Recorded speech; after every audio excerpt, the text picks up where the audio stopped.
If you just downloaded SneakAI on your Mac and it won't open, don't worry, that's completely normal. macOS blocks new independent apps by default. In the next 2 minutes, I'll show you exactly how to download, install, and get SneakAI running without any issues. Head over to sneakai.in. You'll need a free account to download, so sign up or sign in first.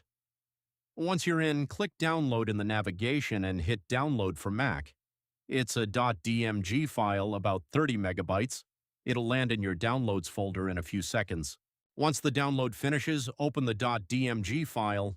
You'll see the SneakAI icon in your Applications folder right there. Just drag SneakAI into Applications. That's it. Installation done. Now here's where most people panic. You double-click SneakAI and macOS says, SneakAI cannot be opened because it is from an unidentified developer. This is just macOS being cautious with any new independent app. SneakAI is completely safe. It's just not yet notarized through Apple. Here's how you get past it.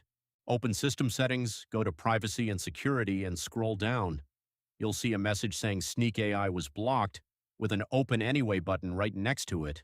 Click that, confirm with your password or Touch ID, and SneakAI will launch. Now sign in with your Google account or email, whichever you use to create your SneakAI account, and that's it. SneakAI is running. Remember, it's invisible. You won't see it in your dock or taskbar.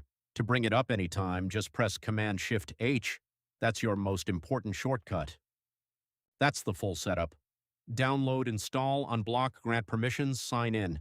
2 minutes and you're invisible. If you run into anything, drop a message at support@sneakai.in. We reply within 1 business day. Now go get ready for that interview.